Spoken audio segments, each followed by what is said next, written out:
আমি বিশ্বাসকে বেশি প্রাধান্য দিই, তারপর সম্পর্ক, তারপর সৌন্দর্য। সৌন্দর্য থাকতে হবে, সৌন্দর্যের প্রতি সবারই দুর্বল।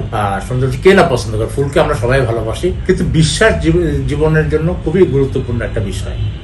বিশ্বাস না থাকলে পরে আপনি কোনো কিছুতে আপনি সাফল্য আনতে পারবেন। আপনার কাজের প্রতি আপনাকে বিশ্বাস অর্জন করতে হবে, আপনার বিশ্বস্ত থাকতে হবে, তাহলে আপনি কাজের রেজাল্ট পাবেন।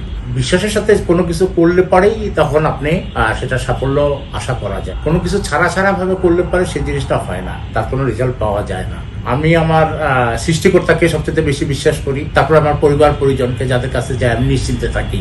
আমি যখন আমার বাসায় প্রবেশ করি তখন মনে করি এটা আমার জন্য সেফ জোন। আমার সেকেন্ড হোম হলো আমার কর্মস্থল। এখানে যখন প্রবেশ করি তখন আমার মনে হয় আমি সেফ জোন, আমি নিরাপদ, এখানে আমার ক্ষতি হওয়ার কোনো সম্ভাবনা নেই, এরা আমার ক্ষতি করবে না। এই বিশ্বাসটুকু অর্জন হলো আমার কর্মক্ষেত্রে এবং আমার সংসারে হয়। সংসারে আমি অর্জন করতে পেরেছি। বিশ্বাস এবং সম্পর্ক না থাকলে একটা মানুষের জীবনে আর কিছু পাওয়ার থাকে না। সম্পর্ক হলো সেই জিনিসটা যেটা আপনাকে প্রতিনিয়ত কাজের প্রতি অনুপ্রেরণা যোগাবে। যেমন আমার বউ, যখন আমি খুব তাড়াহুড়া করে বেরোচ্ছি, আজকেও সকালবেলা বেরোচ্ছি, নাস্তা করার সময় নেই, আমি কাপড় পরতেছি, সে 2 টুকরো রুটি আমার মুখের মধ্যে দিয়ে দিল যে তুমি কালকে জ্বর ছিল, তুমি না খেয়ে যাবা, এটুকু খেয়ে যাও।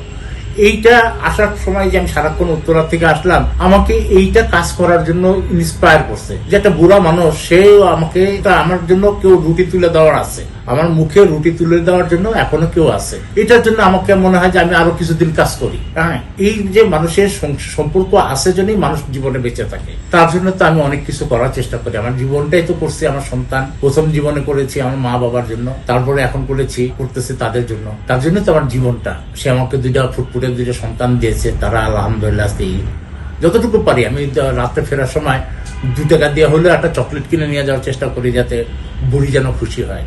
আইসক্রিম তো কোন আইসক্রিম তার সবচেয়ে খুব প্রিয়, যেদিন আমার একটু বাজেট টাজেট থাকে, 90 টাকা দামের একটা বেল্লিসিমো কোনটা হলো তার খুব প্রিয়।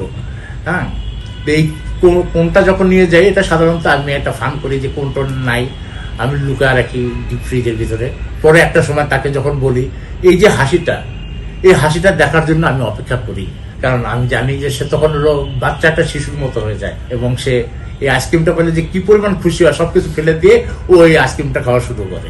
না, অবশ্যই আমাকে দেয়, কিন্তু প্রথম শুরু করে সে, কখনোই আমাকে দেয় নাই যে না তুমি একটু খায় আমাকে দাও, তা না।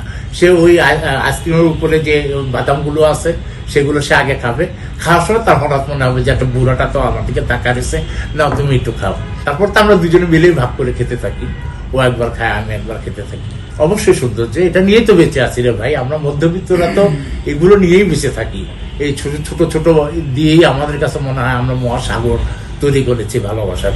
মাঝে মধ্যে ছেলেমেয়েরা হয়তো বড় ছেলেটা আসলো, ও আমাদের রুমে উইদাউট পারমিশনে ঢুকে পড়ে, আর সে দেখে যে একটা আইসক্রিম নিয়ে তার বাবা মা টানা আস্তা করতেছে, সে এসে পুরো আইসক্রিমটাই মার হাত থেকে কেড়ে নিয়ে সে চলে গেল।